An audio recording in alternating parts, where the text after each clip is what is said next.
Ô, caramba, onde que era? Aqui. Aí não aceitou. Não sei por que ele tá fazendo isso. Tem que fechar sempre e entrar de novo.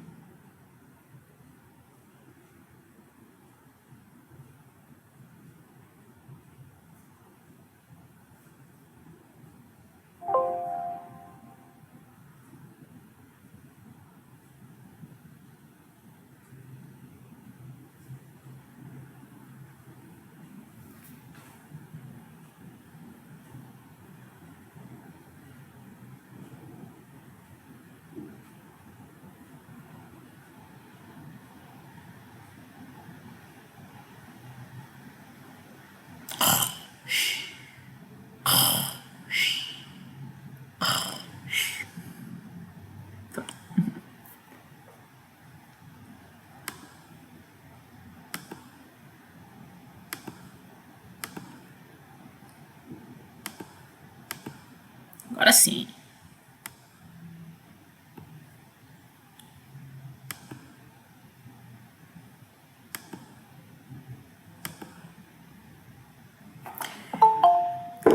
Então, a ideia da aula de hoje, crianças, é a gente falar sobre os movimentos da Terra. Tá? É uma aula que eu vou ficar o tempo todo voltando, que eu preciso fazer demonstrações com o globo, com o corpo.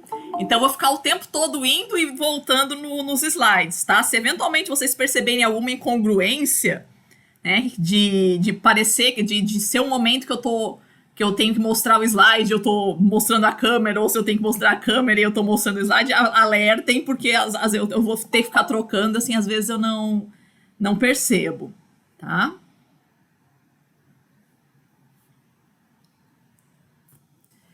Então, qual é a ideia? Primeiro a gente vai entender como é que foi a passagem do geocentrismo para o heliocentrismo, tá? Em que consistiu? O heliocentrismo, ele consistiu numa ferramenta matemática para facilitar a explicação dos movimentos que eram observados dos planetas no espaço. Tá? De onde é que vem esse conceito aí de planeta? Por que a gente tem essa preocupação com o que eram os movimentos dos planetas? Você observando aqui da Terra, você, vamos dizer assim, você não vai perceber diferença entre o que é um planeta e o que é uma estrela. O que a gente hoje chama de planeta e o que a gente chama hoje de estrela. Então, aquilo que a gente hoje chama de planeta aparece no céu como pontos brilhantes também, tá? Da mesma forma que as estrelas. Aliás, aparecem até como pontos mais brilhantes do que as próprias estrelas. O que é bem curioso, né? Porque a gente tem aquela noção de que são astros sem luz própria, então eles não devem brilhar. E, no entanto, não é isso que acontece, porque eles estão refletindo a luminosidade do Sol. E justamente pelo fato de eles estarem muito mais próximos da Terra do que as estrelas, então eles vão aparecer pra gente como extremamente brilhantes. Tá? Só que, diferentemente do que hoje a gente chama de estrelas, tá? As estrelas, propriamente ditas, elas têm uma posição fixa no céu. Tá? Ao longo da noite, o horário da noite, dos horários da noite, você vai percebendo uma mudança na direção dessas estrelas. Mas a ideia é, a posição relativa entre elas não muda. Então você tem a constelação do cruzeiro, né? Aquele formato de cruz que aparece no céu. Cara, entra ano, sai ano, tá sempre aquela cruz ali. Então a posição dessas estrelas entre si, ela não vai mudar. Então é isso que a gente chama de estrelas fixas. Tá? Então você tinha astros no céu que tem uma posição fixa. Mas tem astros no céu que não tem uma posição fixa. Tá? Tem astros que eles vão mudando de posição em relação às constelações. Tá? Isso fez os gregos antigos e outras civilizações também fazerem uma diferenciação entre esses astros que eram fixos e os astros que tinham movimento, tá? Que mudavam de posição ao longo do ano. Em grego, estrela se dizia hecta. Então, as estrelas são as ectas. Tá? E a gente tinha também as estrelas com movimento, as estrelas errantes, que em grego se dizia planan ectas. Tá? Daí dessa palavra planan ectas, estrelas errantes, é que deriva o vocábulo em português, ou em outras línguas, que é semelhante também, planeta. Tá? Então, o significado, a tradução, na etimologia da palavra planeta, significa astro errante. Tá? Por conta dessa característica que eles tinham de ter esse movimento no céu que as chamadas estrelas fixas não tinham. Tá? Então é assim que você começa respondendo para um terraplanista. Né? Ele vai falar, se a Terra é redonda, por que chama planeta? Né? Se fosse redonda, deveria chamar redondeta e não planeta. A palavra planeta não tem relação com a redondeza ou a planeza de um astro. A palavra planeta significa astro errante. Ela vai ter relação com esse movimento que eles descrevem, né, na verdade, no céu. Tá? Como é que funciona esse movimento? Tá? Cada planeta do sistema solar, do que era conhecido naquele momento, né, Mercúrio, Vênus, Marte, Júpiter e Saturno, eles exibiam uma coisinha bem problemática para o estudo de astronomia, que é chamado movimento retrógrado. Como é que é o movimento retrógrado? Imaginando aqui nessa figura, a gente teria a trajetória do planeta Marte no céu. Então, é uma estrela um pouquinho mais avermelhada. Tá? Se você treinar um pouquinho o olho, você consegue localizar ela no céu. Tá? Então, você teria aqui o planeta Marte, por exemplo. Observa essa posição aqui que ele tem em 11 de outubro de 2009. Ele está entre as constelações de Gêmeos e Câncer. Tá? No dia 20 de dezembro de 2009, ele está entre as constelações de Câncer e Leão. Ou seja, você vê que ele está se movimentando, né? Passa aí pouco mais de 2 meses e ele está mudando a sua posição no céu, né? Vai mudando ao longo do tempo. Beleza, ou seja, ele foi de Gêmeos para Câncer, de Câncer está indo para Leão. Quando é janeiro, né, 31 de janeiro de 2010, ele volta para Câncer. Ele estava indo para a constelação de Leão, ele começa a voltar para Câncer. Em março, ele está de novo, praticamente na mesma posição onde ele estava em outubro. 5 meses. Passou 5 meses, ele volta para a mesma posição. E aí depois ele começa a andar para frente de novo. Aí em junho ele está na constelação de Leão. Então é isso que é o chamado movimento retrógrado dos planetas. Ele vai andando no céu. Deixa eu mostrando aqui mais ou menos.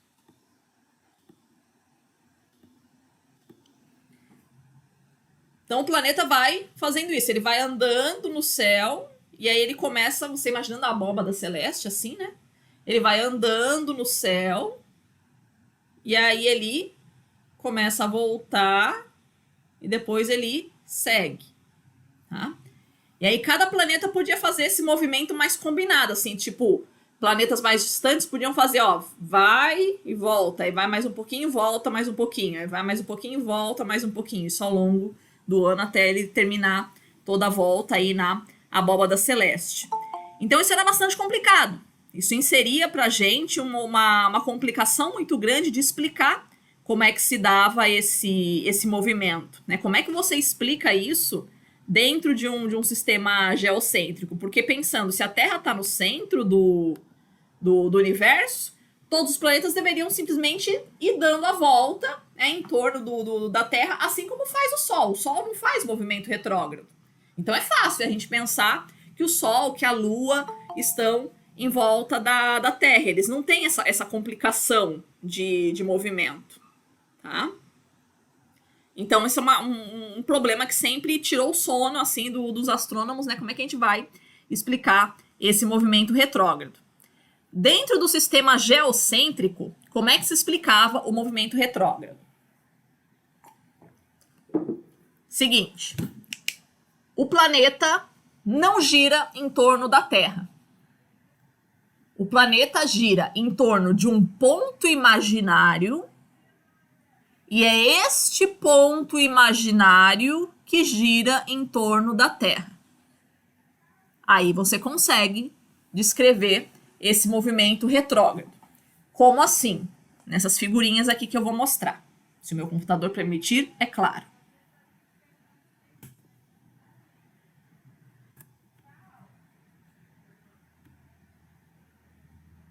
Aqui.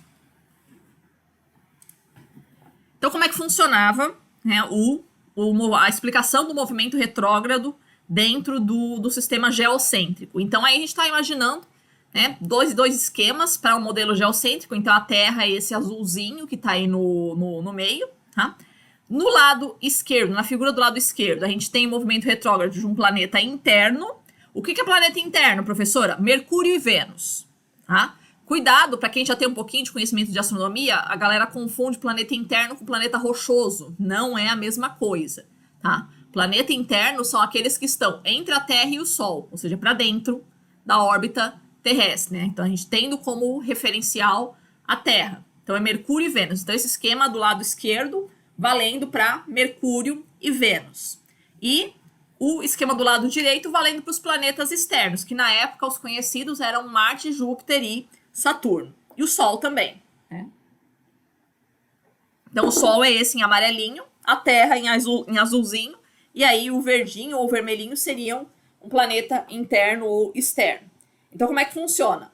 Percebam aí como é que é o desenho. O planeta está girando em torno de um ponto imaginário, e é este ponto imaginário que está girando em torno da Terra.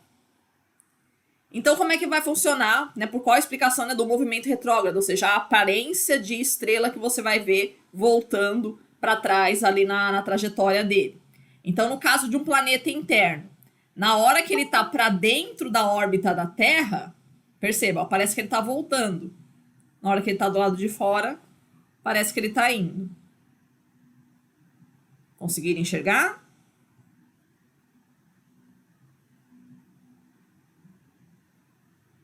Tá? Só um minutinho.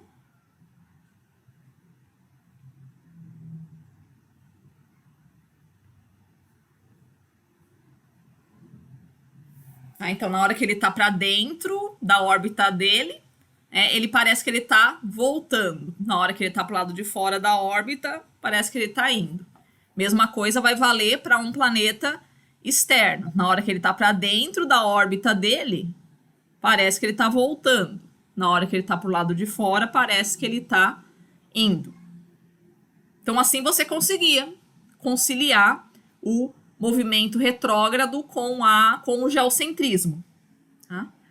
Só que isso é um negócio meio, sei lá, entende? Como assim um planeta gira em torno de um ponto imaginário? Porque, tipo, imaginar que o planeta gira em torno da Terra já é um negócio complicado, né? Você achar que um planeta gira em torno de um ponto que não tem nada? Como assim uma coisa gira em torno de nada? Né? O que tem ali em torno desse ponto? Nada. Nada. Então, é uma hipótese científica bem difícil de se sustentar. Né? Só que era o melhor que se tinha. Era a única maneira de você explicar o movimento retrógrado dos planetas. O que o Copérnico faz, na hora que ele coloca o Sol no centro do universo, é justamente remover a necessidade dessa explicação aí desse ponto imaginário que está girando em torno da Terra. Da seguinte forma.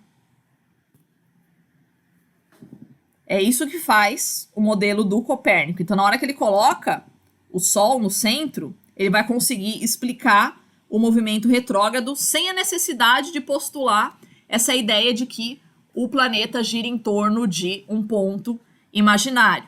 Então, da mesma forma, para um planeta interno e para um planeta externo. Aí, para o planeta interno, quando ele está entre o Sol e a Terra, parece que ele está voltando. Quando ele está para fora, do outro lado do Sol, aí parece que ele está indo. E aí, mesma coisa para o planeta externo. Quando a Terra está entre o planeta e o Sol, parece que o planeta está voltando, né? Que aquela imagem ali estelar do planeta está voltando. Quando a Terra está para o outro lado, está do lado de fora, aí parece que ele está indo. certo? Então, é um modelo bem mais simples, né? Compara as duas figuras aqui, ó. Isso daqui é o modelo geocêntrico. Então, tem uma órbita ali que ela vai ser, no modelo heliocêntrico, ela vai ser eliminada. Então, esse ponto, essa órbita aí do planeta em torno de um ponto imaginário, no modelo heliocêntrico, ela é eliminada, tá? Então, isso mostra uma tendência que vai se delineando na ciência a partir de então, da gente simplificar as hipóteses. Tá? É o que a gente chama em ciência de princípio da economia.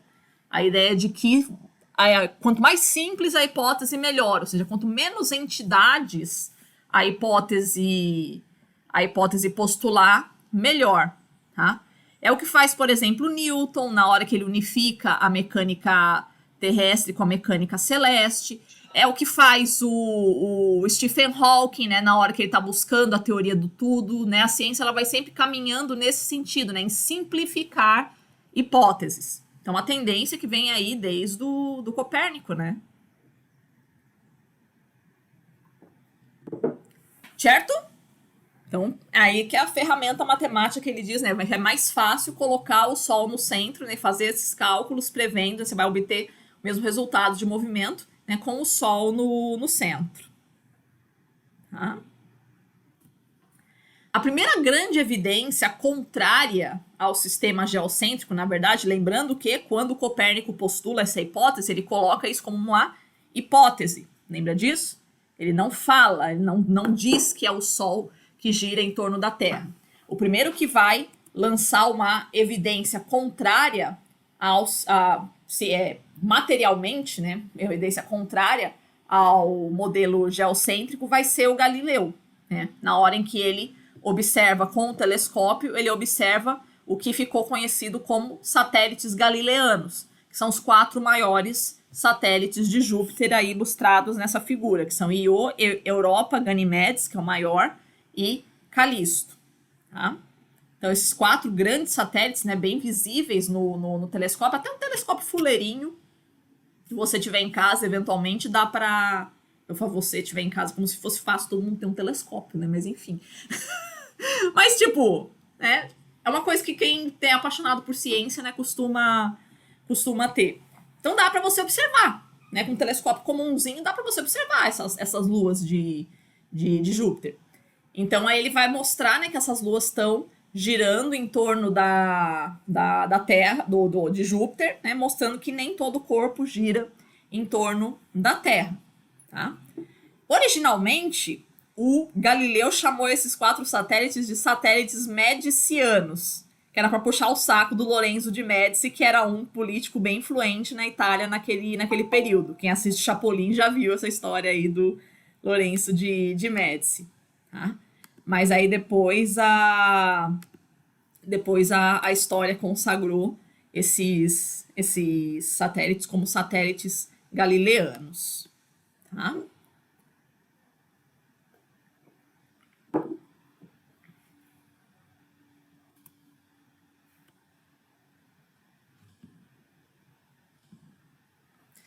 Agora a gente vai falar um pouquinho sobre os movimentos da Terra. Então, agora já partindo de um sistema heliocêntrico. Os mais óbvios que a gente conhece bem os efeitos dele, estão os 2 ilustrados aí nessa figura, são os movimentos de rotação e de translação.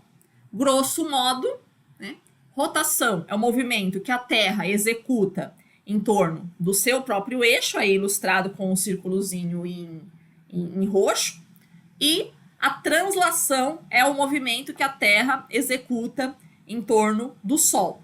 Puristicamente falando, é errado a gente falar que a Terra gira em torno do Sol. Né? A Terra gira em torno do centro de massa do sistema Terra-Sol. Então, não é exatamente o centro do Sol, isso é um pouquinho deslocadinho, tá, no espaço. Ainda fica dentro do Sol isso, porque o Sol é uma quantidade de matéria muito grande, mas a ideia é que não é exatamente o meinho do Sol, assim como a Lua.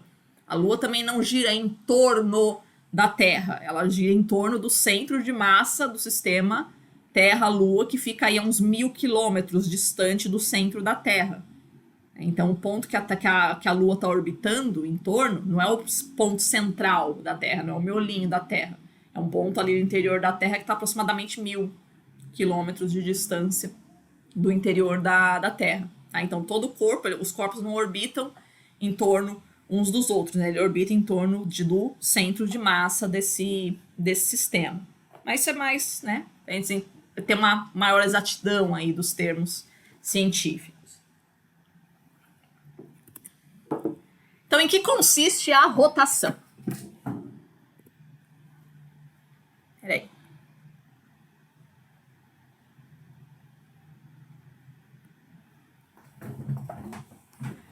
Então, a rotação funciona da seguinte forma.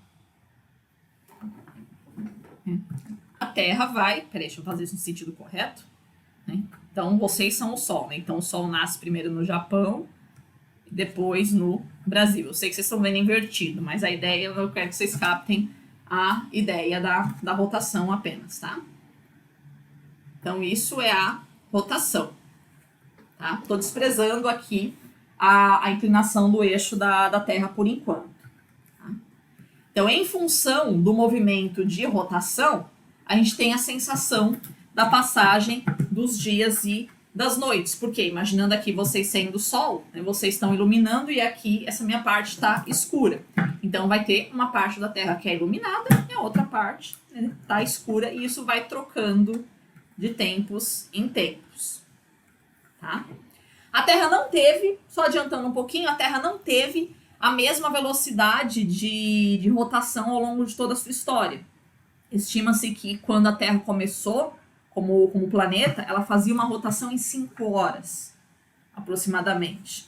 Tá? Hoje ela está levando 24 horas, né? Ela foi desacelerando a sua rotação ao longo do tempo. Tá? Por que isso? Tá? Por conta da presença da Lua e da presença dos oceanos aqui na Terra. Como é que funciona? A Lua, conforme ela vai puxando os oceanos, a atmosfera, né, que são o efeito das marés, né? Concorda que conforme o oceano vai subindo e descendo, subindo, descendo, subindo, descendo todo dia, isso é uma força de atrito que a água está fazendo com o continente. Tá? Então, essa força de atrito que a água vai fazendo com o continente, isso vai dissipando energia da Terra, né? Toda força de atrito tem essa função aí de parar o movimento. Então, essa subida e descida aí da maré todo dia, 4 bilhões e meio de anos, aí, menos, né? Porque a água na Terra não está presente há tanto tempo assim. Né? Então, essa força de atrito vai desacelerando o movimento de rotação da Terra. Tá? Então, já foi mais rápido e a tendência é ir desacelerando. Tá? Mas a ideia é o seguinte, então, né? Quanto tempo a Terra leva para completar uma volta? Depende do que você considera como volta. Tá? Se você for considerar, vamos pegar aqui Floripa. Cadê Floripa? Estou na África aqui. Aqui, Floripa. Né? O que é uma volta inteira? Né? Imaginando aqui um ponto no espaço, né? Quanto tempo a Terra leva para dar uma volta e estar este ponto da Terra exatamente na mesma direção do espaço novamente. Quanto tempo a Terra leva para fazer isso? Ela leva 23 horas e 56 minutos. Tá? Então, uma rotação da Terra demora 23 horas e 56 minutos. E aí você se pergunta, cara, mas se é isso, né? Se uma rotação da Terra demora 23 horas e 56 minutos, por que que o dia dura 24 horas? Tá? Porque uma rotação da Terra não é a mesma coisa que a duração de um dia. Tá? Por quê? Uma coisa é o que a Terra faz. Uma coisa é um ponto da Terra estar apontando novamente exatamente na mesma direção do espaço. Só que no momento em que a Terra dá uma volta em torno de si própria, além disso, ela faz também a translação. Tá? Então, ao tempo que ela está fazendo uma volta em torno de si própria, ela já deu uma andadinha. em torno do Sol. E no dia seguinte ela dá outra andadinha, e no dia seguinte ela dá outra andadinha, e no dia seguinte ela dá outra andadinha, e outra andadinha, e aí vai voltando até chegar aqui ao ponto de frente de novo. Tá? Então, por conta disso, né, estamos aqui. Né? Enquanto a Terra está fazendo isso, ela também está fazendo isso. Tá? Então, percebam que este ponto aqui não está apontando mais exatamente na mesma direção do espaço, percebem? Tá? Então, eu vou precisar de uns minutinhos a mais, né, para que esse ponto, né, volte a apontar exatamente na direção do Sol, que é o que nos interessa para medição do tempo. Perceberam? Então, o quanto tempo, né, a diferença, né, que tem entre a Terra estar, né, o ponto da Terra está apontando no mesmo, na mesma direção do espaço, né, no caso o Sol, né, então a Terra apontando na direção do Sol aqui, para depois de um dia, né, depois de uma rotação, para estar de novo, esse ponto da Terra estar apontando para o Sol de novo, demora uns minutinhos a mais, né, por conta dessa andadinha que a Terra dá em um dia já na sua translação. Então, esses minutinhos a mais é quase 4 minutos a mais, que é o que vai inteirar as 24 horas do dia. Tá? Então, isso é a diferença que a gente chama entre dia sideral e dia solar. Vai ter a figura aqui para mostrar para vocês. Espera aí. Prof. Oi. Por isso que a gente sente tanta diferença, né? Principalmente quando tá chegando perto do verão, essas coisas. Meu Deus, o dia já tá durando mais. Né? Não é isso. Não? Não é isso. Né? Isso aí, independentemente da época do ano, fechou de novo a minha apresentação aqui. Então, independentemente da época do ano, o dia vai durar 24 horas. Né? O que você vai ter de luz ou de sol é diferente. Tá? Tecnicamente, né, o que a gente chama, né, de dia mesmo, né, essa duração, realmente não é a mesma ao longo do ano, mas tipo, são poucos minutos, assim, os povos antigos já conseguiram perceber isso, né, aquilo que a gente chama de dia solar, né, então isso varia, o ponto, né, que o Sol está mais alto, então isso varia entre o periélio e o afélio da Terra, varia 3 minutos, 2 minutos ao longo do ano, mas não é essa a explicação, né, do aumento da duração da luz solar. A gente vai ver mais pra frente, tá? Então, essa figura aqui tá mostrando, né, fazendo esse efeito que eu tava tentando mostrar para vocês aqui no ao vivo, tá? Então, uma coisa, né, pegando essa linha preta, né, a linha preta tá mostrando a rotação... Não tá compartilhando. Não tá compartilhando? Tá. Foi isso que eu falei, né? Vai alertando aí se tá efetivamente compartilhando. Aqui, agora foi.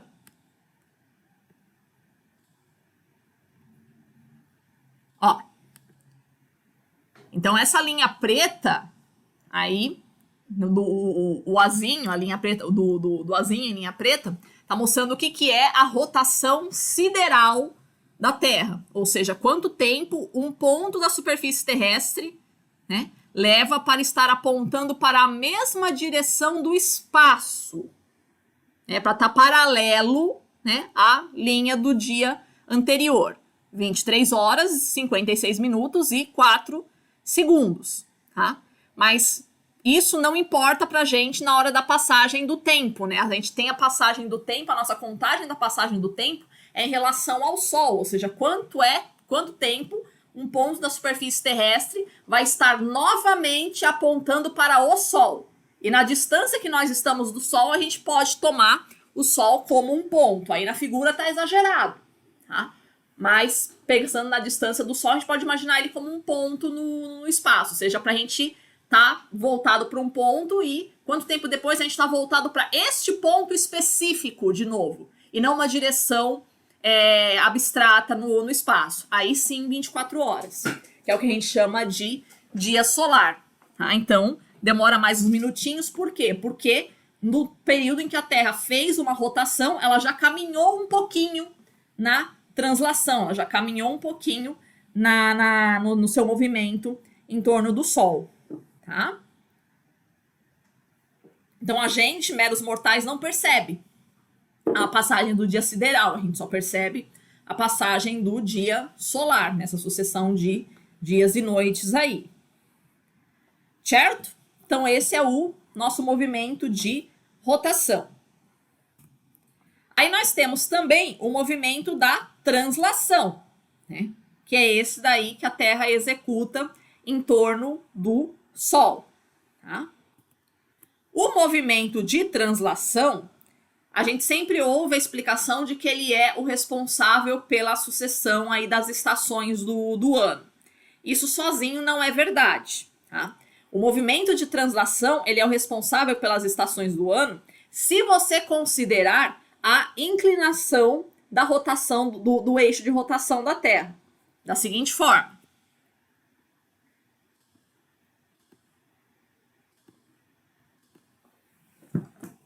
Assim. Ai, soltei o fio aqui. Assim. Então, a Terra ela não gira assim. Ela gira assim. Tá? Esse é o movimento de rotação da Terra. E conforme ela vai girando em torno do Sol, né, vou fazer aqui o Sol, o ponto imaginário aqui, ela vai conservando esse eixo de rotação. Ah, então percebam, meu polo sul sempre está apontando para esse lado aqui, meu polo norte está sempre apontando para esse lado aqui. Tá? A Terra gira, conservando o seu eixo a inclinação do seu eixo de rotação, que é, para ser mais preciso, 23 graus, né? Considerando aqui a vertical, esse eixo faz um ângulo aqui de 23 graus com essa vertical. 23 graus e 27 minutos, para ser mais preciso. Tá? E é isso que vai provocar uma diferenciação entre a quantidade de energia que a gente recebe, né? Que cada hemisfério da Terra recebe ao longo do ano, da seguinte forma. Então, você imaginando o Sol aqui, tá? Pega a Terra nessa posição. Ó, você vai perceber que o hemisfério sul, ele tá mais voltado para o Sol do que o hemisfério norte. Isso vai fazer com que os raios solares, eles incidam aqui sobre o hemisfério sul. Deixa eu pegar uma lanterna, peraí, talvez fique mais claro.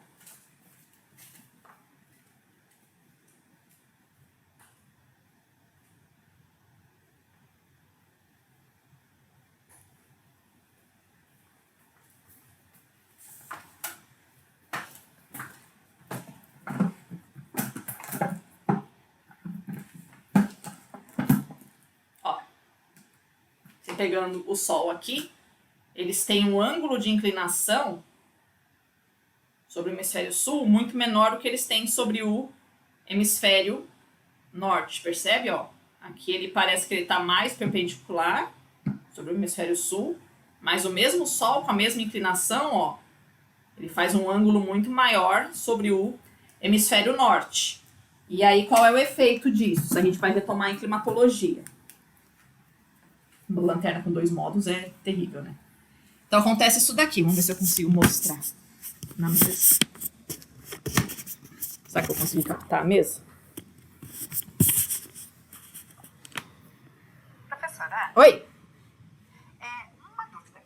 É que assim, eu percebo, na realidade, mais aqui no meu apartamento, que com o passar dos anos, parece que, tipo assim, no verão, o sol quase não pega os mesmos locais que ele pegava de ano após ano. Tá havendo uma mudança na direção? Como é que é? Isso existe, mas tipo, ele não é perceptível assim de ano para ano. Ele demora tipo uma geração humana para ser percebido isso, né? Isso talvez seja um efeito mais psicológico. Você percebe essa mudança assim, tipo, durante o ano. Ah, no inverno ele bate num ponto, no verão ele bate no outro. Mas se você comparar entre 2 verões, entre o mesmo dia dos 2 verões, sim, é muito pouco. Tipo, a cada 100 anos, 150 anos, você perceberia essa diferença. Mas ao longo de uma vida humana só não é suficiente para perceber, não. Tá? Então a ideia é o seguinte, ó. Então, uma coisa é o Sol incidindo perpendicular, assim, ó. Outra coisa é ele incidindo mais inclinado, ó. Percebam que é o mesmo Sol, mas a área que ele está iluminando é bem maior. Tá vendo? Não sei se dá para perceber. Tá? Então, essa é a ideia da inclinação do eixo do eixo da Terra, né? E a consequência que isso produz para iluminação diferencial da Terra. Então, o hemisfério que está menos inclinado em relação à Terra vai receber os raios solares de forma mais perpendicular, consequentemente concentrando energia, né? A mesma quantidade de energia para uma área menor. Isso faz com que esse hemisfério fique mais aquecido. Tá? Em contrapartida, o outro hemisfério, como ele está com a incidência dos raios com uma inclinação maior, né? Então é o mesmo raio solar iluminando uma área maior. Então é menos energia por área, eu tenho esse hemisfério mais frio. Tá? Então por isso que eu tenho, né? De um lado vai ser verão, do outro lado vai ser inverno. Perfeito? 6 meses depois, a Terra andou, trocou a posição. Né? Então o hemisfério que aqui estava mais iluminado, nessa posição aqui, ele está menos iluminado. E agora é o hemisfério norte que vai estar mais iluminado. Então isso vai alternando, né? Conforme eu vou mudando essa posição aqui, eu vou alternando o verão e o inverno em cada hemisfério. E aí, na metade eu tenho as posições intermediárias, né? De tal forma que eu sei aqui, ó, estando o Sol aqui, né? Ele está incidindo perpendicularmente aqui sobre o Equador, ou seja, nem o hemisfério norte nem o hemisfério sul não estão recebendo, né, a mais ou menos energia, né, a mesma coisa, né, é o mesmo equilíbrio, tá? Como é que vai funcionar esse mecanismo das estações do ano, né? A Terra está aqui, né, vamos imaginar o primeiro dia da primavera, que seja aqui no hemisfério sul, que é o dia em que o Sol está incidindo perpendicularmente aqui sobre o Equador, tá? Esse dia, ele é chamado de equinócio, né? Equinócio significa noite igual. Equinox, né? Noite igual, né? Então, é o dia do ano em que a noite tem a mesma duração do dia, que é 12 horas. Isso para todos os pontos da Terra. Então, em toda a Terra, o Sol vai nascer às 6 da manhã e vai se pôr às 6 da tarde. Conforme a gente vai caminhando, né, a partir desse primeiro dia, né, o dia de equinócio, né, a Terra vai caminhando, vai caminhando, vai caminhando, vai caminhando, vai caminhando, vai caminhando, vai caminhando, e chega um dia em que ela atinge a sua inclinação máxima, ou seja, o Sol vai estar incidindo perpendicularmente, não mais sobre o Equador, mas sim sobre a latitude 23 graus e 27 minutos, que é o valor numérico da inclinação do eixo da Terra. Pensa, se a Terra não fosse inclinada, se ela girasse assim, concorda que todo dia do ano o Sol incidiria perpendicularmente sobre o Equador?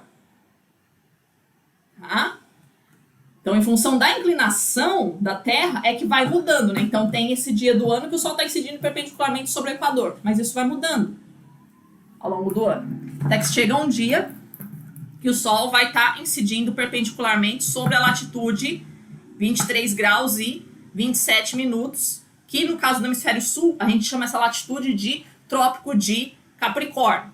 Por quê? Porque quando acontece isso, o Sol está na constelação de Capricórnio. Tá? Ou estava antigamente, né? Hoje não mais, como a gente já viu na aula passada. Tá?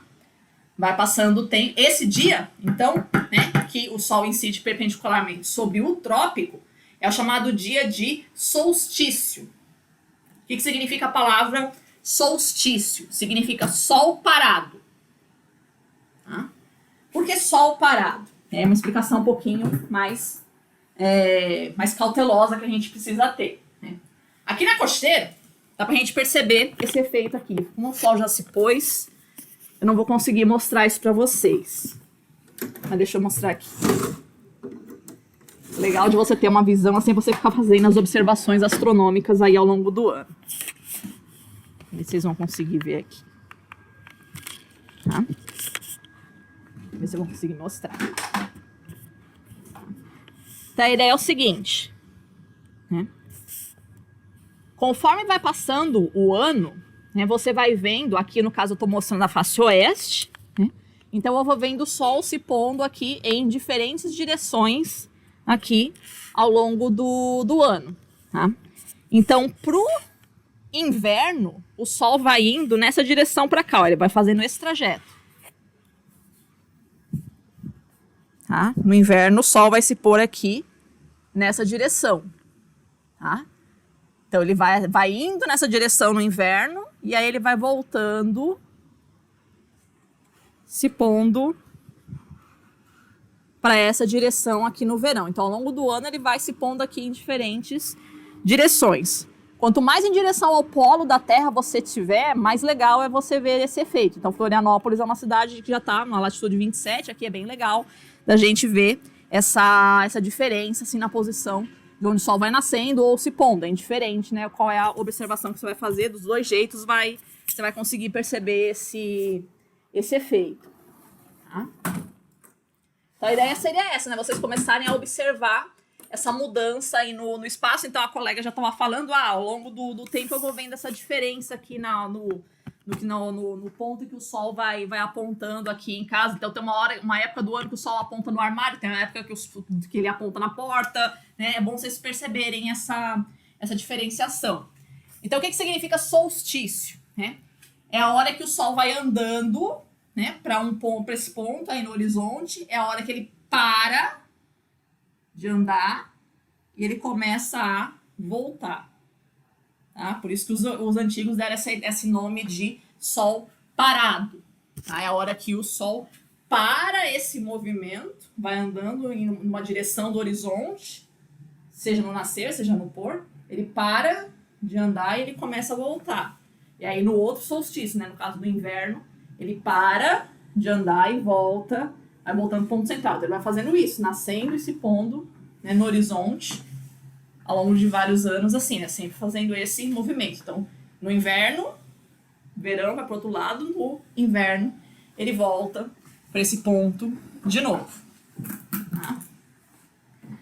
Professor! Se o dia de solstício, seja de verão, seja de inverno, né, no caso, solstício de verão, é o dia que a Terra está mais inclinada, não deveria ser esse o dia que o hemisfério está recebendo mais energia? Sim, é o dia que o hemisfério está recebendo mais energia. Tá? Então, por que esse dia é o dia do início do verão? Se tecnicamente seria o dia mais quente do ano, né? Já que é o dia que a gente está mais recebendo energia. Tá? Porque existe uma diferença entre a Terra receber energia e ela se aquecer. Não é a mesma coisa. Né? Pensa que energia não é a mesma coisa que aquecimento, a gente retoma isso em climatologia. Então, uma coisa é a Terra receber energia, outra coisa é ela responder a esse aquecimento. Da mesma forma que quando você coloca uma panela no fogão, assim que você liga a boca do fogão, ela não aquece, não ferve a água imediatamente. Isso demora um tempinho, né, para os materiais, né, para a panela e depois para a água, estarem absorvendo energia. Então, na Terra é a mesma coisa. Né? Então, isso demora um tempinho para a Terra estar absorvendo essa energia e manifestar isso climaticamente, né? Manifestar isso efetivamente como temperaturas mais elevadas. Tá? Então, por isso que o dia de equinócio e os dias de solstício são o dia do início das estações e não o dia do seu auge. Tá? Embora, geometricamente falando, deveria ser, né, o dia do seu auge, mas é que a Terra ela demora um pouquinho para responder essa mudança de temperatura, né, seja para aquecimento, no caso do verão, seja para resfriamento, no caso do inverno. Perfeito? Voltando aqui, então.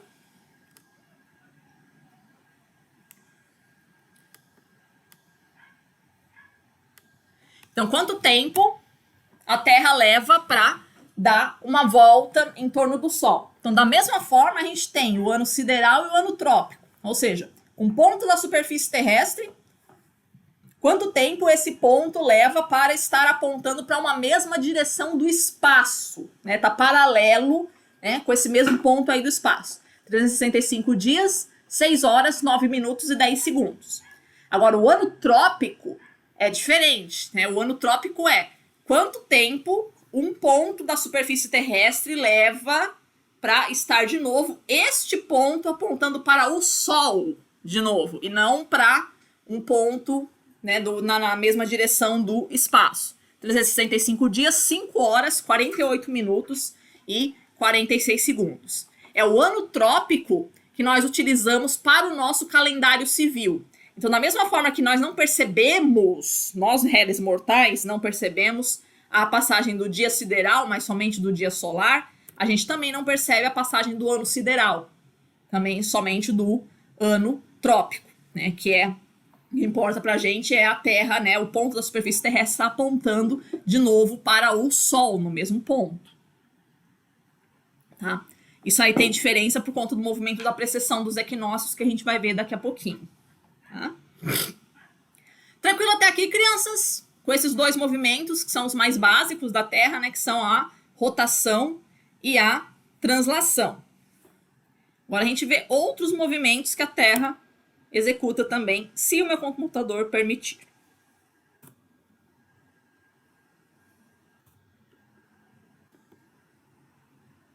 Ô, diacho. Foi isso. O que eu fiz aqui, meu Deus?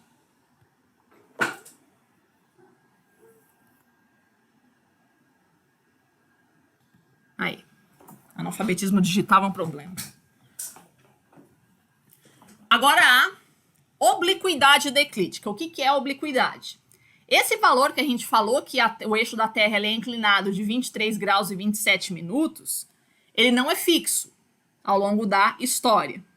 Ele vai mudando também. Então, a Terra pode ficar mais inclinada ou menos inclinada. Tá? Tipicamente, né, nos últimos milhões de anos, isso ao longo da história da Terra variou muito mais. Né? Mas, ultimamente, né, nos últimos milhões de anos, tem sido uma variação aí do eixo da Terra de 21,9, alguns livros vão arredondar para 22, tá? Para 24,5, né? O ângulo de inclinação, com um período de 41 mil anos. Como é que funciona isso? Sim, hoje eu aprendi o que é o solstício. Então, aqui. Então, a Terra tendo a sua inclinação. Então, como a gente tinha falado, né, se a Terra não tivesse inclinação, né, o Sol incidiria todos os dias do ano sobre o Equador, então não haveria diferença, né, conforme ela vai fazendo a sua translação, não haveria diferença entre a quantidade de energia que ela recebe entre verão e inverno. Então, seria primavera o ano inteiro. Então, o que faz a gente ter esse contraste das estações entre o verão e o inverno é a inclinação da Terra. Então, concorda que quanto mais inclinada for a Terra, maior vai ser o contraste entre as estações, ou seja, o verão vai ser mais quente e o inverno vai ser mais frio. Tá? Se não fosse inclinado, não teria diferença. Então, o que faz a diferença é essa inclinação. Então, quanto maior a inclinação, né, maior esse contraste, ou seja, o verão aqui ia ser pauleira, tá? E o inverno aqui ia ser pauleira também, porque os raios solares vão estar mais inclinados. Tá? Então, quanto maior essa inclinação da eclíptica, eu vou ter um aumento do contraste entre as estações. Tá? Então, isso ocorre. Tá? Então, eu tenho épocas que a Terra está inclinada em 22 graus apenas, né? E épocas que ela está inclinada em 24,5. Então, isso vai ter um reflexo aí na quantidade de energia que cada hemisfério vai estar recebendo. Né? Então, de tempos em tempos, a gente vai ficando com contraste menor entre o verão e o inverno, ou seja, um verão que não é tão quente, um inverno que não é tão frio, né? E um inverno que é muito quente e um inverno que é muito frio. A rigor, você pensaria que isso faria dar equilibrado, assim, vai equilibrar, vai ter um verão que é mais quente e o inverno que é mais frio. Só que pro clima da Terra as coisas não funcionam de forma tão simples assim, tá? Porque uma coisa é você ter um inverno forte no hemisfério sul, outra coisa é você ter um inverno forte no hemisfério norte.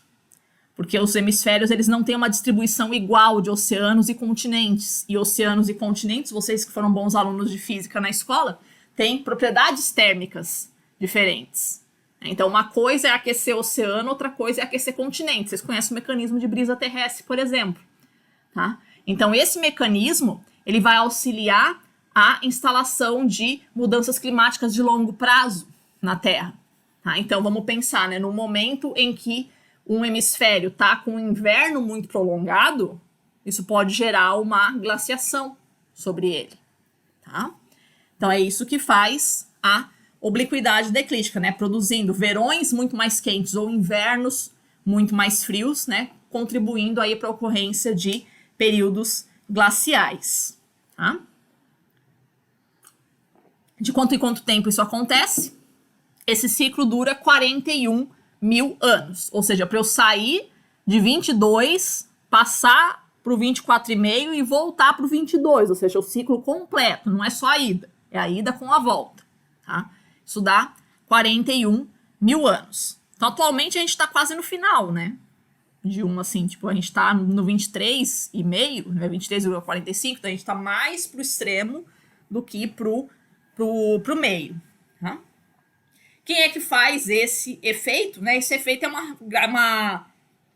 uma combinação da gravidade dos diferentes planetas, Sol e Lua, como se estivesse tentando acertar a inclinação do eixo da Terra. Né? Como a Terra ela é mais bojudinha, ela é mais barrigudinha, né? A Terra é achatada, ela não tem o mesmo raio, né? O raio polar e o raio equatorial da Terra são diferentes, né? Vocês já ouviram falar disso, né? A Terra ela é achatada nos polos, né? Então existe o puxão gravitacional da Lua, do Sol, dos outros planetas, né? Que os outros planetas também puxam a Terra gravitacionalmente, assim como a Terra puxa os outros planetas.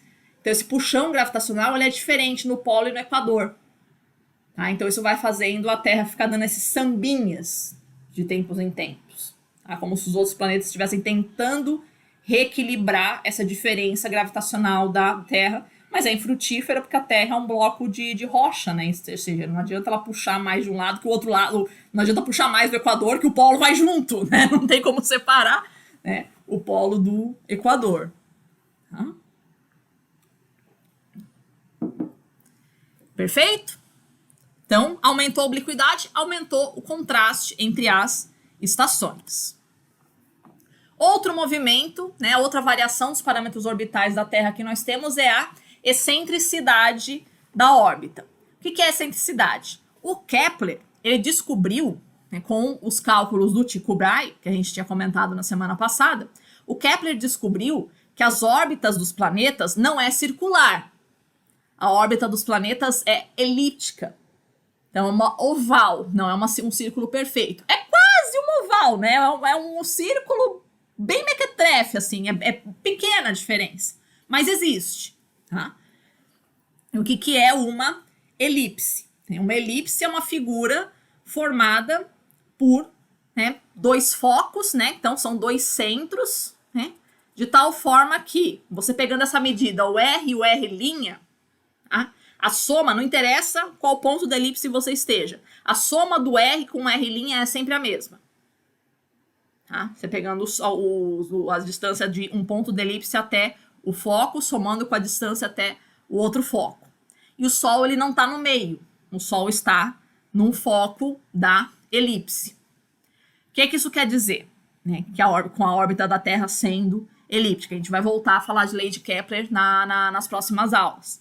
Mas a ideia é que a Terra, de tempos em tempos, ela está mais perto do Sol ou mais distante. Tá? Então, ao longo do ano, a distância que a gente está do Sol não é a mesma. Tá? Isso vai mudando. Pouca coisa, mas muda. Tá? Então, tem um período do ano, né, que seria marcado aí nessa posição A da figura, que a gente está mais perto do Sol, que a gente chama de periélio, esse dia. Tá? Perto, hélio, Sol. Então, perto do Sol. E a posição B, que é o dia que a gente está mais afastado do Sol, é o afélio. Né? Distante, hélio, Sol. Então, distante do Sol. não coincide, essas datas não coincidem com o equinócio e solstício. Cuidado, tá? Afério e periélio são dias diferentes, tá? Que dia que é o dia do periélio? 3 de janeiro. Tá? Vai ter livro que vai falar que é 4, vai ter livro que vai falar que é 5, whatever. É por aí, 3, 4, 5 de janeiro. Tá? Que dia que é o afélio? 3, 4 de julho. Tá? Então percebam que não tem isso relação com verão e inverno, mesmo porque, tipo, o afélio coincide com o verão do hemisfério sul, mas é inverno no hemisfério norte. Então não é isso o que explica, né? Não é afélio e periélio que explica a duração aí das estações, tá? Outra coisa que o Kepler descobriu também é que existe uma diferença na velocidade da translação da Terra ao longo do ano. Como assim? Né? Conforme a Terra vai passando, se a gente vai recapitulando, mas já dando spoiler, né? Conforme a Terra vai passando perto do afélio, ela vai acelerando o seu movimento. Isso só o Einstein que vai conseguir explicar depois. Tá? O Kepler só constata. Tá? Então a Terra ela acelera o movimento quando ela está perto do afélio, ou do periélio, e desacelera quando ela está perto do periélio. Desgraça! Acelerado quando ela está perto e mais lento, né, desacelerado quando ela está longe. Tá? Então, acelerado quando ela está no periélio e retardado quando ela está no afélio. Então, quando a Terra está saindo da posição A para a posição B, ela está reduzindo a sua velocidade. Quando ela está saindo da posição B para a posição A, ela está aumentando a velocidade. Tá? Tudo isso para dizer o quê? Que além dessa desgraça, ter essa mudança na velocidade e o Sol não está no meio, essa distância varia. Tá? Da seguinte forma. Aqui, ó, isso daqui é a configuração que a gente tem atualmente. Tá? Então aqui as estações para o hemisfério sul. Então quando a gente está no periélio, a Terra está a 147 milhões de quilômetros de distância do Sol. Quando a Terra está no afélio, a gente está a 152 milhões de quilômetros de distância do Sol. Então, uma diferença de 5 milhões de quilômetros de distância. Tá? Isso é a configuração atual. Tá? O extremo disso pode chegar a essa condição aqui. Tá? Então, a gente tem um periélio de 129, perceba, olha, 147, pode ir a 129 milhões de quilômetros o periélio, e o afélio, que era 152, chegar a 187 milhões de quilômetros. Aí é bastante coisa. Dá quanto aí de diferença? Quase 60, né? Quase 60. A gente está em 5, então dá quase 60 milhões de quilômetros de distância. Aí já começa a fazer diferença. Porque pensa,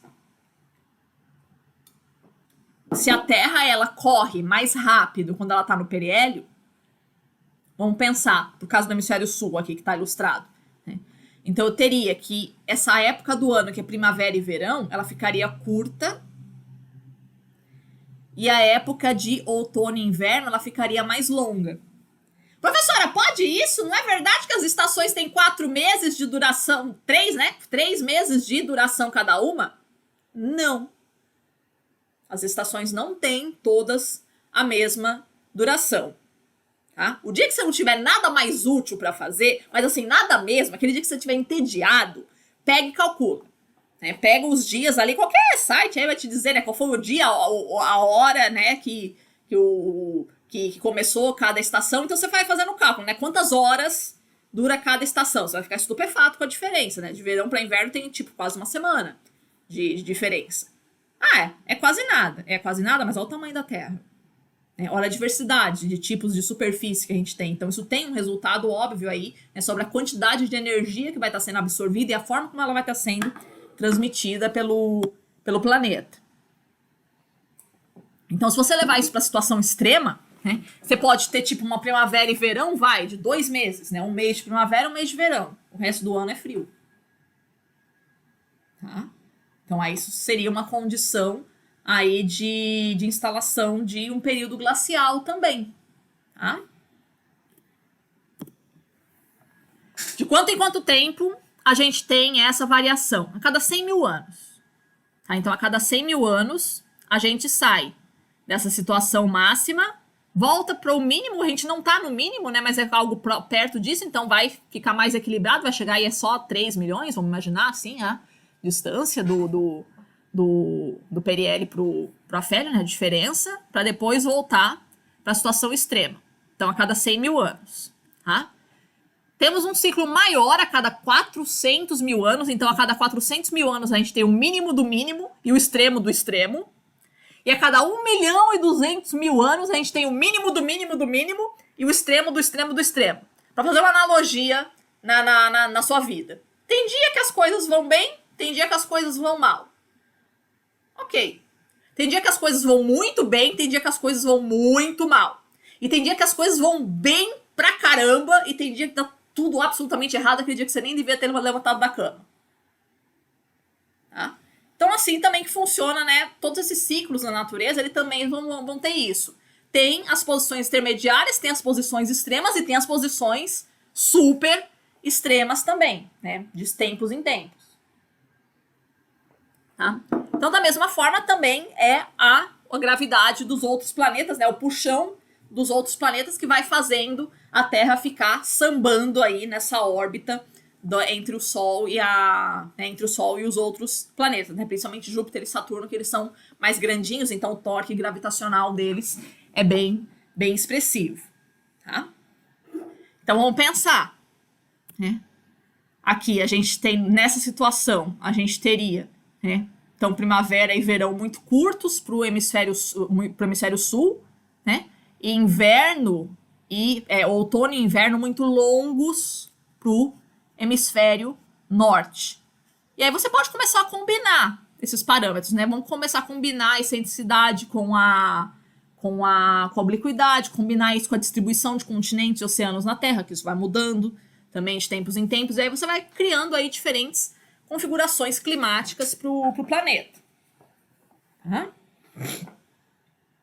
Então, quando é que vai vir a próxima glaciação, professora? No que depender da excentricidade, não teremos período glacial nos próximos 50 mil anos. Tá livre. Tá? Um outro movimento que a Terra executa também é a precessão dos equinócios. Tá? Que a gente sempre compara a precessão dos equinócios com o movimento do peão. Né? Se bem que o peão ele é um pouco enganoso, aí ele mostra esse movimento como se ele acontecesse só no hemisfério norte. Isso não é verdade, só acontece no hemisfério sul também. Vou tentar mostrar isso daqui, precisa de muita coordenação motora para poder fazer esse movimento. Tá? Mas qual que é a ideia do movimento da precessão dos equinócios? É também a gravidade da Lua tentando, vamos dizer assim, acertar a inclinação do eixo da Terra, porque a gravidade da Lua ela puxa mais no equador do que no polo. Só que como o equador está junto do polo, né, já que é um planeta só, né, na hora em que a Terra vai puxando o equador, vai puxando o polo também, né, então a Terra vai fazendo esse samba, né, então uma tentativa infrutífera da Lua, né, de equilibrar a gravidade nesse sistema Terra com a Lua. Então o resultado geométrico disso é esse movimento aí que o ponto, né, do eixo de rotação da Terra vai descrevendo um círculo no céu. Ou seja, ele vai mudando a direção que ele vai apontando ao longo do tempo. Tá? Como assim? Vamos ver se eu consigo fazer isso. É isso daqui que a Terra faz. Ó, pensa, né? Descrevendo assim um círculo. Hemisfério norte e o hemisfério sul também. O polo sul, tanto o polo sul quanto o polo norte, vai descrevendo um círculo no céu. Isso daqui. Eu consegui fazer porque uma vez eu fui... uma vez eu prestei um concurso público lá em São Paulo para uma universidade E o meu tema de aula teste foi justamente esse, né? Desses parâmetros orbitais da Terra. Cara, como eu treinei esse movimento da Terra para conseguir fazer ali na banca. Tá? Esse é o movimento que a Terra executa. Ou seja, quanto tempo eu demoro para sair daqui, fazer toda essa volta e voltar para a Terra, né? Tá apontando na mesma direção. Né, o eixo da Terra está apontando na mesma direção de novo. Quanto tempo? 26 mil anos. Tá? Parece pouco? Não, parece muito. Mas pensa, 26 mil anos, né? O homem tá aqui, o homem inventou a escrita há quanto tempo?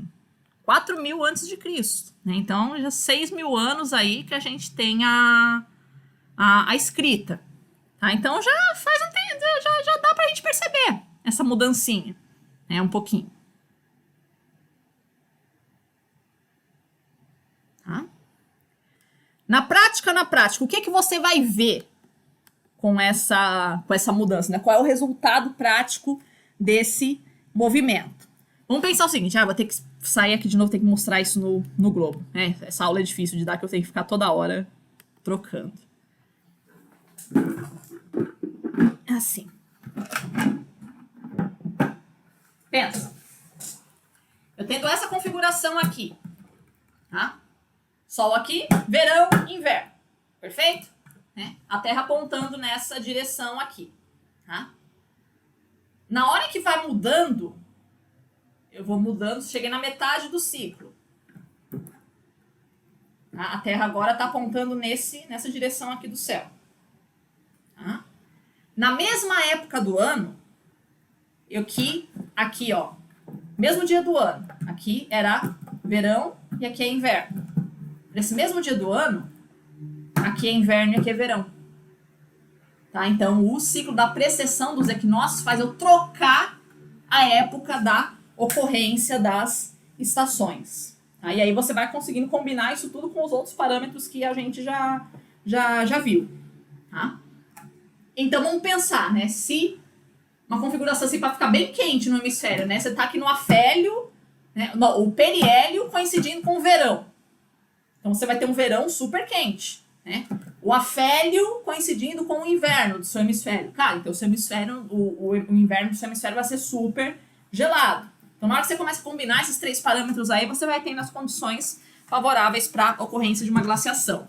Só que isso, vamos pensar, em 13 mil anos, eu faço metade. É 26, né? O inteiro. Né? Então, em 13 mil anos, eu faço metade desse ciclo. Concorda que vai passando cada 1000 anos, assim, cada 500 anos, já dá pra perceber uma diferençazinha? Né? Porque aqui, ó, tô aqui, passaram 500 anos, passa 500, passa 500, passa 500, até chegar aqui em 13 mil. O que eu quero dizer com isso? Tá?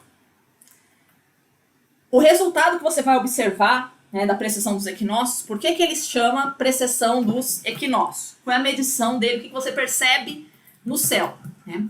Aqui, na situação que nós temos atualmente, a Terra está apontando, o Polo Norte, ele está apontando na direção do que a gente chama de estrela polar, que é o rabinho da Ursa Menor. A gente não vê porque a gente está no hemisfério sul, tá? Só vê quem está no hemisfério norte. Tá? Então, é isso que a gente chama de estrela polar, é o rabinho da Ursa Menor.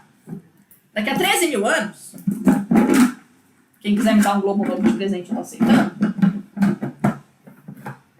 Porque esse aqui tem muita tectônica já. A gente vai estar, né, o eixo da Terra vai estar apontando na estrela Vega. Ou seja, a direção do céu que você vai ver o Sol, né, em cada dia do ano vai ser diferente. Os antigos, eles utilizavam o equinócio de primavera para marcar o início do ano. Não era dia 1º de janeiro como a gente faz hoje. Né? Então, o equinócio de primavera é que marcava o início do ano. Né?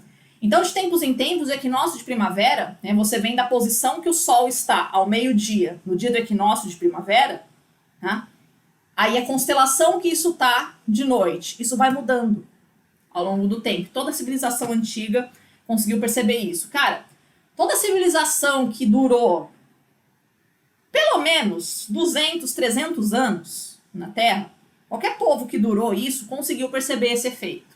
Porque você vai vendo ali a posição que o Sol está em relação às constelações ali ao meio-dia, vai passando 100 anos, 200 anos, você vai vendo que tem uma mudança na posição das constelações. Ou seja, o Sol estava nascendo aqui, o Sol era meio-dia aqui, quando no olhinho do touro, Aldebaran, que é a estrela que marca o olho do touro.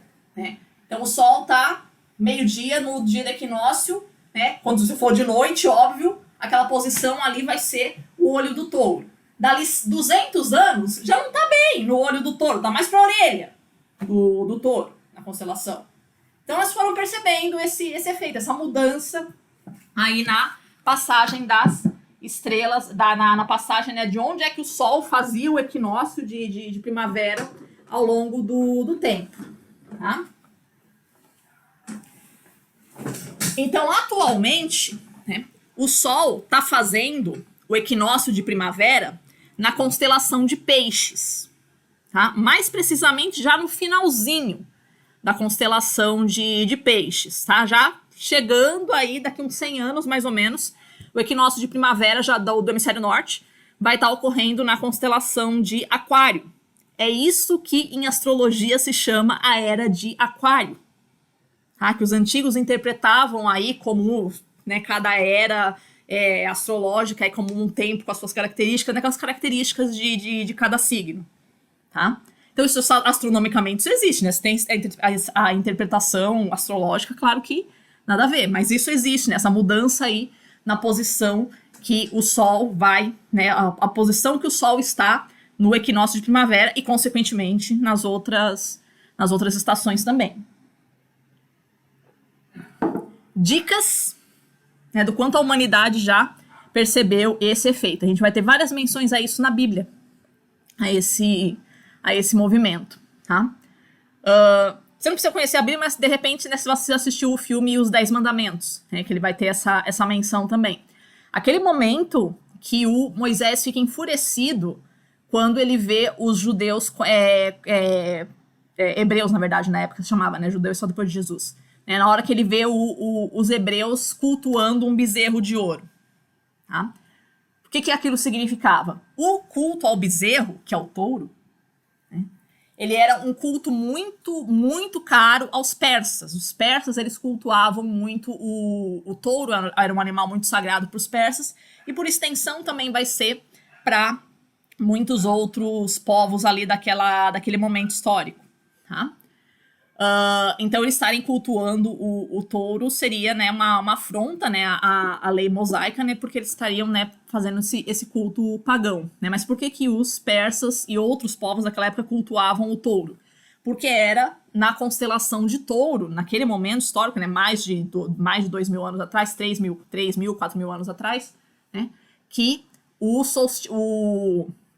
o equinócio de primavera do hemisfério norte, né, ele acontecia na constelação de Touro. Tá? Então, é a constelação do Touro que marcava o início do ano. Foi passando o tempo, né? O equinócio de primavera do hemisfério norte vai acontecendo na constelação de Áries, que é quando os mesopotâmios vão fazer a sistematização da astrologia, por isso que a astrologia, né, a gente considera Áries como o primeiro signo, porque é naquele tempo Áries, né, na constelação de Áries, que marcava o início do ano. Tá? Não por acaso, Moisés é um pastor de ovelhas. A representação de Áries é o quê? É um carneiro. Então, a alegoria bíblica quer dizer isso, né, de que depois da era de Touro veio a era de Áries, a era do carneiro. Depois de Moisés, quem é que vem na Bíblia? Vem Jesus. Né? Fala para mim um dos milagres de Jesus.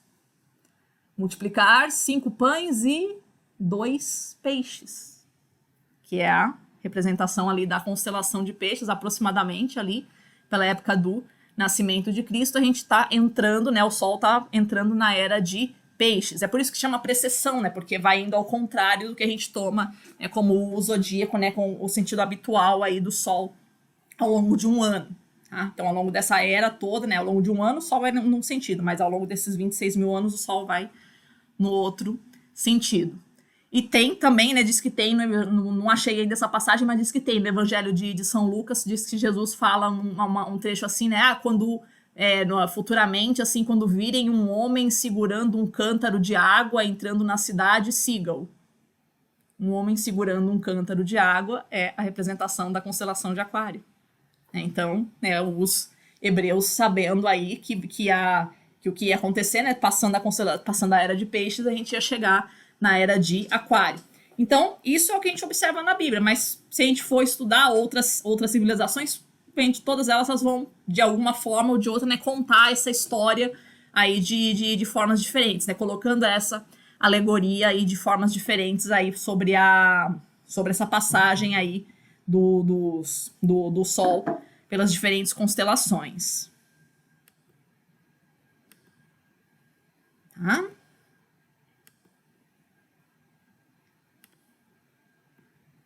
Certo até aqui?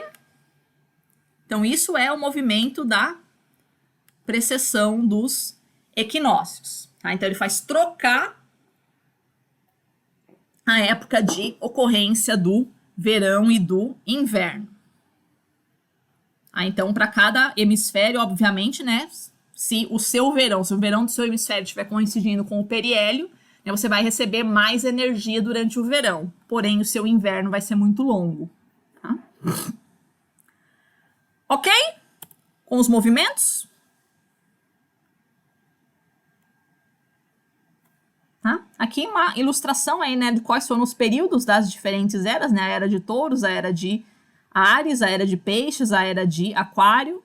Então, a era de aquário aí para 2100, mais ou menos, ela tá começando aí. Aí a gente está partindo de uma astrologia que está considerando as constelações com o mesmo tamanho, que a gente já viu que não. Né? Então, tem que considerar realmente, né, qual é o tamanho de cada constelação. Então, não dá aproximadamente 2000 anos para cada constelação. Tem constelação que vai ser mais longa, a constelação de Virgem, né, a maior.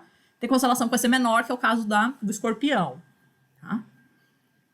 Mas a ideia é que a humanidade, o que eu quero dizer é que a humanidade, ao longo do tempo, foi percebendo, né? Qualquer civilização que durou mais de 300 anos conseguiu perceber esse efeito. E ele é visto independentemente do local geográfico em que você esteja. Né? Então, mesmo que uma civilização não tenha ficado no mesmo lugar, né, como essas constelações estão no Equador celeste, então dá para perceber esse efeito em qualquer lugar da Terra que você esteja. Isso tudo vai nos levar à chamada teoria climática de Milankovitch. Milankovitch foi um matemático sérvio que ele vai usar esses parâmetros orbitais para explicar os ciclos glaciais da Terra. Tá? Alguns testemunhos que nós temos aí das civilizações antigas terem percebido esses efeitos são alguns observatórios astronômicos que nós temos que parecem complexos demais, né, para estarem observando só solstício e equinócio. Né, quando você pega Stonehenge, quando você pega, eu mostrei para vocês, né, Stonehenge, aquelas pirâmides lá dos maias, parece que elas estão querendo, as próprias pirâmides do Egito, né, parece que elas estão querendo ilustrar, né, a passagem aí dos equinócios e solstícios, né, todos esses monumentos que têm 4 lados, né, ou que são baseados num círculo apenas, né, com 4 ou 8 posições aí no máximo, estão querendo marcar aí solstícios e equinócios. Mas tem alguns observatórios na Terra que são muito loucos, né? Então a gente tem aí algumas ilustrações, né? Um na Rússia e um no Uzbequistão, cara, de civilizações antigas, assim, tipo, cara, que tipo de parâmetros os caras estavam medindo para fazer, né, um observatório tão complexo assim, tá? Então, seguramente eles perceberam essa mudança aí nessa posição aí da ocorrência dos equinócios, né, na mudança da posição das constelações em que ocorriam os equinócios.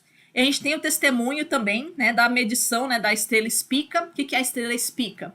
É a espiga de milho que a Virgem está segurando. Então a Virgem aparece assim como uma mulher, né, com o braço esticado segurando uma espiga de milho, que é a estrela mais brilhante da constelação, que é a Spica, daí vem espiga, né, que é aquela pontinha ali da espiga de milho.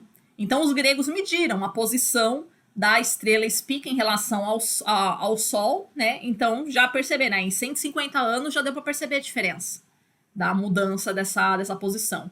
Então isso para quem era matemático, em 150 anos consegue perceber a mudança dessa posição. Mas para quem não tem, né, para civilizações comuns que não têm grande desenvolvimento matemático, 300 anos é tempo mais do que suficiente para você conseguir ver essa mudança de posição. Ô, professora, mas ninguém vive 300 anos. Como é que eles percebem essa mudança de posição? Porque eles construíam os observatórios astronômicos. Então, o observatório deles ali, a construção de pedra que eles tinham ali, mostrava que o Sol devia estar apontando com a mesma estrela, fazendo uma coincidência aqui dessa estrela com o Sol. E aí, tipo, o monumento que eles construíram dura mais do que a vida humana, né? Dura 500 anos, as pirâmides estão aí até hoje. Então, vai passando o tempo, eles vão vendo que o observatório começa a ficar errado, vamos dizer assim. Ele tá marcando uma posição quando no céu tá outra posição. Então, mostrando que o céu foi mudando a posição em relação ao Sol, em relação à Terra. Tá? Então, ao longo da história da recente da humanidade, a gente teve vários climatólogos, né? Na época não tinha muita distinção entre astronomia e climatologia, isso vai um pouquinho mais separado mais para frente, mais no século XX só. Então, esses caras que estudavam astronomia se interessavam bastante pela climatologia também, né? Então, eles vão estudar essas variações aí dos parâmetros orbitais da Terra, né? A obliquidade, a excentricidade e a precessão, tentando conciliar isso com as mudanças climáticas que já se sabia, né? A partir da Revolução Industrial, quando a gente começa a fazer pesquisa das rochas da Terra, a gente começa a perceber essas mudanças, né? essas diferentes rochas, vocês vão ver isso em geologia. Essas diferentes rochas que a gente vai encontrando a partir da mineração com a Revolução Industrial, né, vai dando testemunho de mudanças climáticas que foram acontecendo ao longo, né, das várias eras geológicas. Tá? O consenso que se tinha na época é que períodos glaciais aconteciam sob que condição? Né? Num decréscimo de recebimento de energia no inverno. No caso do hemisfério norte, tá? Porque o hemisfério norte tem mais continente, então, na prática, quem comanda o clima do planeta, assim, em termos de glaciação, é o hemisfério norte. Então, se eu conseguisse uma combinação, né, em que o hemisfério norte tivesse um inverno muito poderoso, isso seria um período glacial. Tá? Então, um inverno coincidindo com o afélio numa situação de obliquidade extrema. Tá? Pensando, combinando os três parâmetros, aí eu conseguiria ter um inverno muito frio, né, de tal forma que acumularia muita neve e isso, né, ia ao longo, né, vários anos em sequência, isso provocaria uma glaciação. Tá? Esse era o consenso que se tinha no século XIX. O Milankovitch, ele vai fazer uma mudancinha um pouquinho aí nesse conceito. Tá?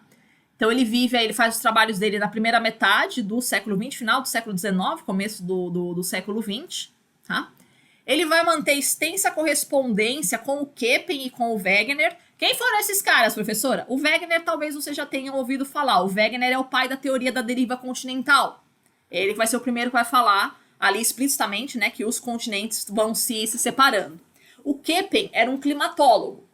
Tá? Ele vai fazer uma classificação climática, a gente vai ver ele de novo no próximo semestre.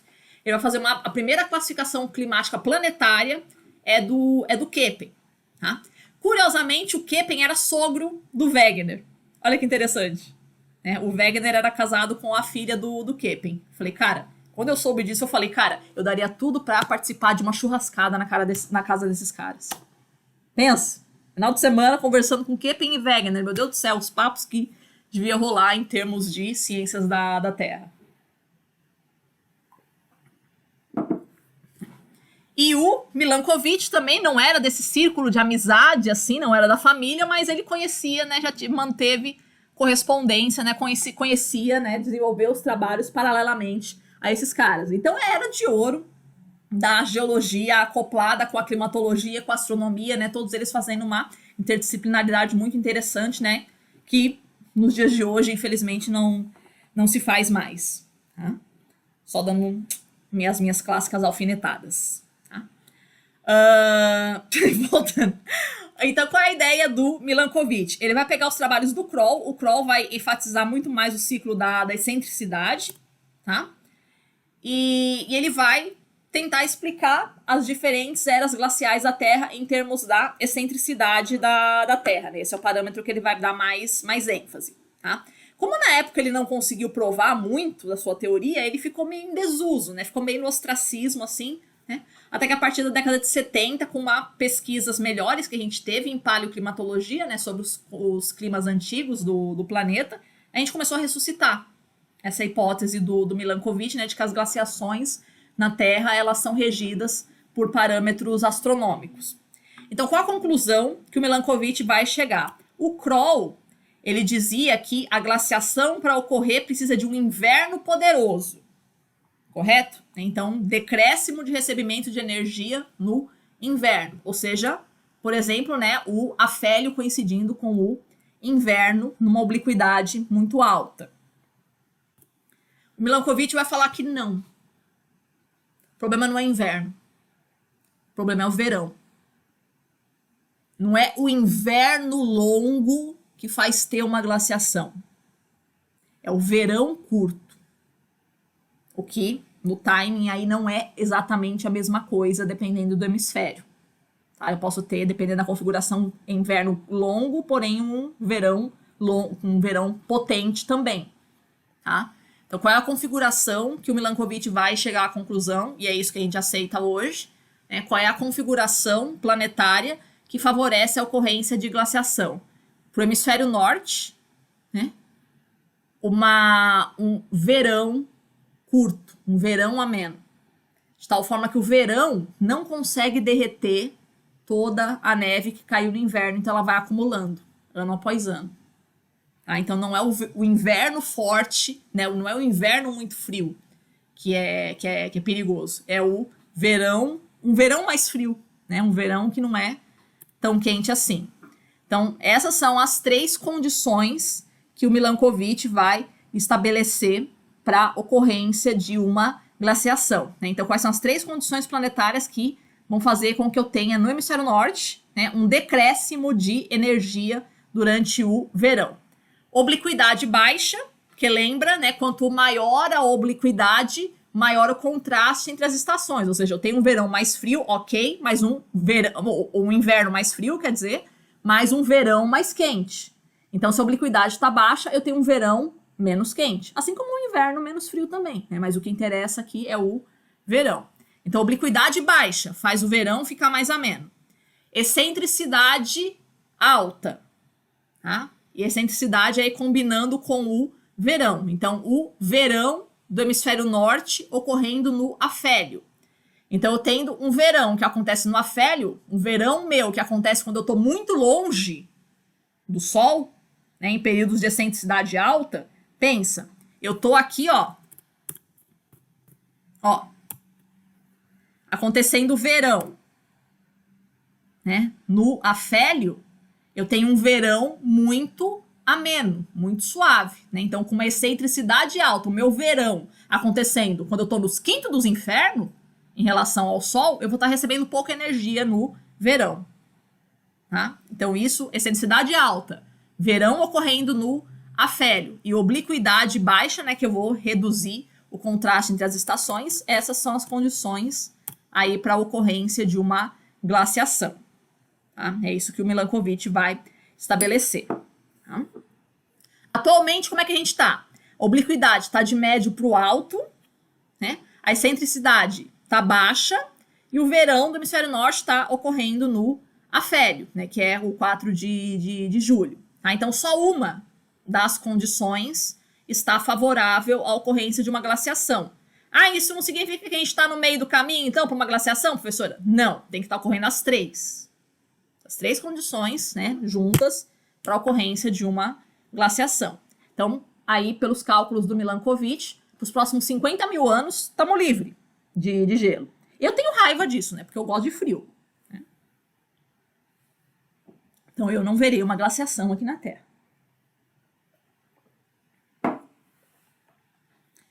Certo? E aqui o que a gente vai observar, essa figura a gente vai ver de novo na nossa última aula do próximo semestre. Então já estou dando spoiler aqui para a gente ver os ciclos de glaciações. Vostok é uma geleira que fica na Antártida e que foram feitas pesquisas lá. Né? A gente já tem resolução climática ali de mais de 1 milhão de anos de ciclos de glaciações. Então, o que a gente observa é isso, né? Vocês estão vendo aí essa variação, aí a variação das concentrações de gases e a variação aí da temperatura, que é a letrinha B, a curvinha, a segunda curvinha de cima para baixo, é a que vai representar a temperatura da Terra. E aí você lê da mesma forma que os gráficos de geologia, né? Você lê de trás para frente. Então, do lado esquerdo tá a atualidade, né? Pro lado direito vai indo para o passado. Então, você vai observando que é mais ou menos isso, realmente. Cada 100 mil anos, a gente tem a ocorrência de uma glaciação, que é exatamente o ciclo da excentricidade, né? O ciclo básico da excentricidade a cada 100 mil anos. Então, o testemunho geológico favorece essa hipótese do Milankovitch, que a cada 100 mil anos a gente teria uma glaciação. Outra coisa bem interessante que essas curvas de Vostok observam pra gente, mostram pra gente, né, é que você vai indo da direita para a esquerda. Você percebe que o decréscimo de temperatura é lento, mas o acréscimo é rápido. Ou seja, o planeta vai resfriando muito delicadamente. Vê quando a curva está descendo. Ela desce muito devagar. Você vem da direita para a esquerda. Tá? Não é da esquerda para a direita, é da direita para a esquerda esse movimento. Então, o resfriamento ele é bem lento no tempo, mas o aquecimento é rápido. Percebe? Na hora de subir a temperatura, ela sobe de uma vez. E aí depois passa um longo período de resfriamento. Longo e lento período de resfriamento. Então, parece ser essa a pegada da Terra, né? Quando aquece de uma vez e depois, felizmente, passa mais tempo gelada do que quente, tá? E a gente está aqui, né, no ponto zero, aqui no auge aqui de um período interglacial, né? Mostrando que a gente está realmente num período de aquecimento, tá? Certo daqui, crianças? Seguinte, até daria, né? Faltaria aí mais uns 10 slides pra gente caminhar, mas eu acho que por hoje a gente já passou por bastante informação. Sim ou não? Sim, né? Já foi bastante conteúdo, já bastante coisa pra gente digerir. É bem pesado, esse conteúdo ele é bem pesado. E essa parte de calendários aqui, ela é mais pesada ainda, tá? Então, acho que a gente vai ficando por aqui, então, tá? Deixa eu sair aqui já saí aqui da apresentação, tá? Então, ficamos por aqui hoje, crianças, e aí eu continuo essa aula na semana que vem, tá bom? Alguma questão? Diga.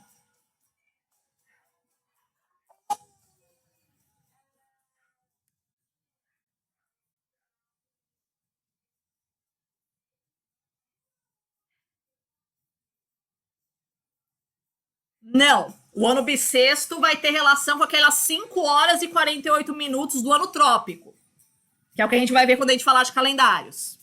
Ele sim, mas o dia sideral não. Tá? As aulas esse ano vai até semana que vem. Semana que vem a gente faz a nossa última aula, tá? Depois a gente entra de férias, tá? Fechou então, crianças? Então, lembrando, vão ao longo da semana se organizando os grupos para o trabalho e eu vou postar ali o trabalho e o vídeo para vocês irem já sentindo o drama, assim, tá? Fechou então, crianças? Obrigada pela presença de vocês, né? Se cuidem, usem máscara e bom final de semana para vocês. Inté!